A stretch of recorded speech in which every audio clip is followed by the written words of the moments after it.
calculate the magnetic force, we have to calculate magnetic force, that's F,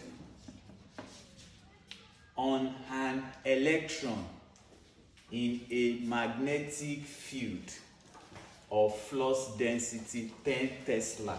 So we're going to use B to represent the magnetic flux density, which is 10 Tesla.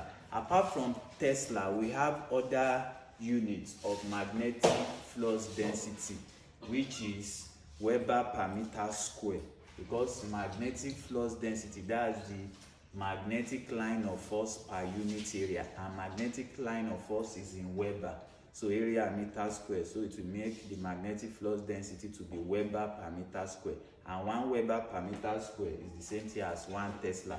But from the question here, the magnetic flux density is 10 Tesla, that's B, with a velocity of 3 times 10 raised to power 7 meter per second. Our velocity is 3 times 10 raised to power 7 meter per second. So we are using V for the velocity. At 60 degree, theta is 60 degree to the magnetic field. We are moving with a velocity of 3 times 10 raised to power 7 meter per second at 60 degree to the magnetic field. That is, the direction of the velocity to the magnetic field is angle 60 degree. That's our theta. Then we have electron charge. That's our Q, because it's the electron that will be carrying the charge. And one electron charge, 1.6 times 10 raised to minus 19 coulomb. That's 1.6 times 10 raised to power minus 19 coulomb.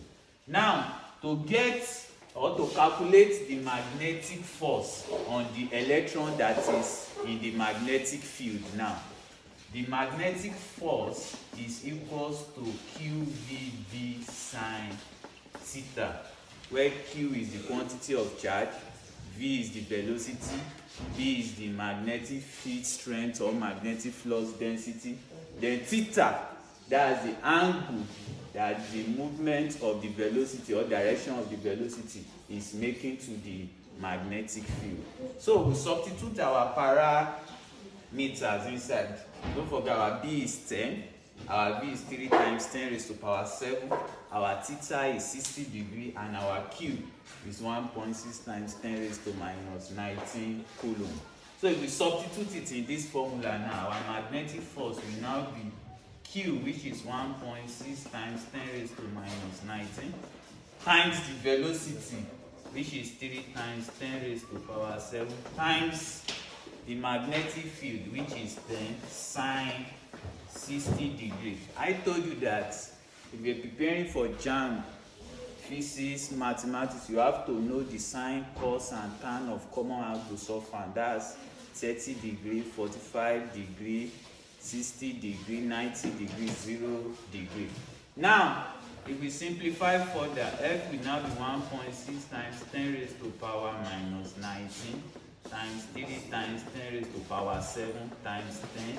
Our sine 60 degrees 0.866 to 3 decimal places. So let's take this 1.63 and 0.866. That would 1.6 times 3 times 0.866. Then let's use indices for the ones in powers of 10. That's 10 raised to power minus 19, 10 raised to power 7, 10 raised to power 1. If we use the multiplication law of indices, this one becomes 10 raised to power minus 19 plus 7 plus 1, because 10 here means 10 raised to power 1. This one is 10 raised to minus 19. This one is 10 raised to power 7. So if we apply the multiplication law of indices, it will become 10 raised to power minus 19 plus 7 plus 1. So if we multiply 1.6 times 3 times 0.866, let me multiply that.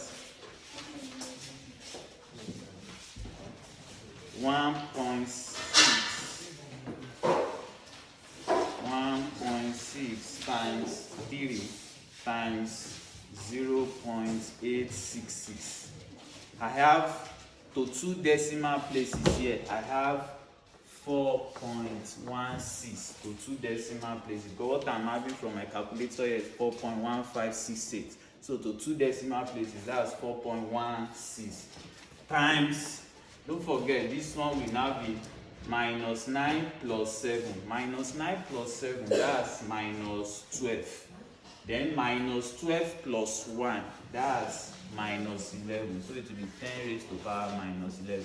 Don't forget, force is in Newton. The SI unit of force is Newton. So the answer is 4.16 times 10 raised to power minus 11 Newton, which makes our correct answer to be option